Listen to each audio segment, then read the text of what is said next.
Bloomberg Audio Studios. Podcasts, radio, news. You're listening to Bloomberg Businessweek with Carol Massar and Tim Stenovec on Bloomberg Radio. So women are controlling ever greater sums of money around the world, setting the stage for major shifts in wealth management and philanthropy. In the U.S. alone, McKinsey expects women to control $34 trillion, or roughly 38% of investable assets by 2030. That's close to double last year's total. The figure was just $7.3 trillion. That was 29%. That was about 10 years ago, Tim. The worlds of finance, wealth management, and banking are all recalibrating for this great wealth transfer. With more in our new weekly discussion on women, money, and power, where we explore the economic implications of these changes and how to navigate them. We welcome April Rudin, founder and CEO of the Rudin Group, and Nick Rice, director at Brunswick. They're the co-authors of the forthcoming book, Wealth Management with a Difference, Your Guide to Achieving Client, Generational, and Business Success. It comes out late next month. They both join us here in the studio. Welcome to both of you. We've been talking about this great wealth transfer for quite a bit of time. I mean, purely demographics, when we think about aging baby boomers and then who ends up receiving those funds. I want to start with you, April, the economic implications of these changes and what it means for new trends when it comes to investing, saving, and of course, giving. Well, it's huge. It's as you said, it's the intersection of all of these different factors coming together. There's never been a better time to be in wealth management. I would say the opportunities for financial advisors and for all firms that are serving in financial services, that sector of women is gigantic, because you have financial advisors that are retiring. You have women inheriting more money. It's actually more of a wealth transition we're going to talk about rather than a wealth transfer, because it's actually vertical, right? Women live longer, and so before that wealth transfer has happened, there's going to be a wealth transition. Why is that an important distinction? So I started my firm 17 years ago talking about the wealth transfer, and it actually hasn't really happened. You still, from those McKinsey stats, you have people still talking about it's going to happen, it's happening, is it happening? And now, and people were under the impression that the transfer was also going to go to Gen Z, right? But actually it's going to go to Gen X. And Gen X are now in their 60s and approaching retirement themselves, some of them. So I think it's more complicated than what people think. And so it's important to pull it apart and understand more about what's happening.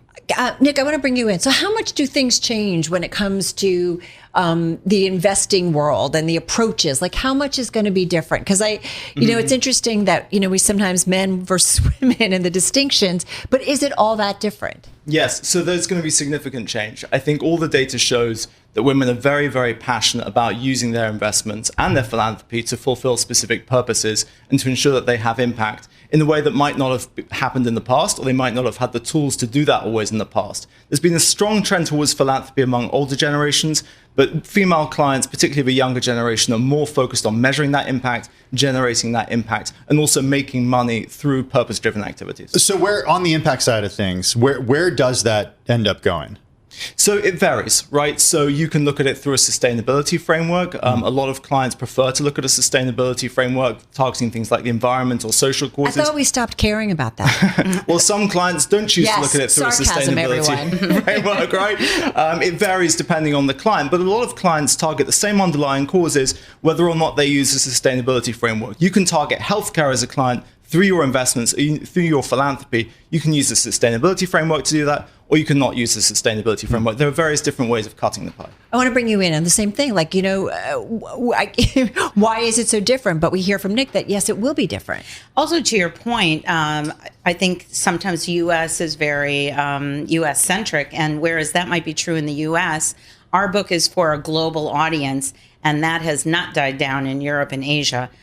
Impact investing, sustainability is really hot and is something very important. I love that you went there. We're just coming off the UN General Assembly, and we did a big broadcast last Wednesday from the Plaza. Bloomberg does a big event, a global forum. And I felt like most of who we talked to, a lot of European officials, and yes, talking about alternative energy, renewables, how it financially makes sense, that nothing's changing. And that really struck me in those discussions. Well, it struck us because here in the U.S., we the changing administration has really changed the tone when it comes to renewables and also when it comes to foreign aid. And pretty much every guest we spoke to, Carol, at that event was talking about how to maximize the impact of foreign aid and how to maximize the return from renewables. Yeah, I think it's kind of fascinating. So that's one of the reasons why we went global on this book. And we spoke to 80 senior leaders across the world because more and more firms are global in nature and more people are mobile in nature. And so having a better understanding of what our world is and technology connecting us is truly important. Even visiting some of the headquarters of some of the firms, and you can see a huge difference where some firms are very traditional in the way that they look.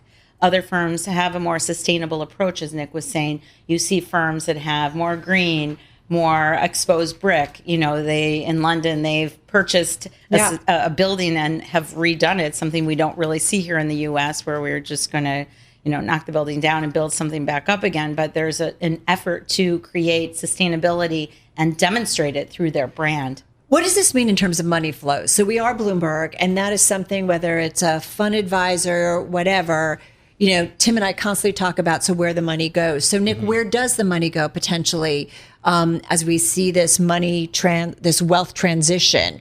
Where does it go? Is it greener, sustainable efforts? Is it more global efforts? Like, how do you see it playing out? I think alternatives are a big piece of this. We're seeing increasing capital flow towards alternative investments, specifically towards private things credit like and things like private that? markets, but also digital assets, right?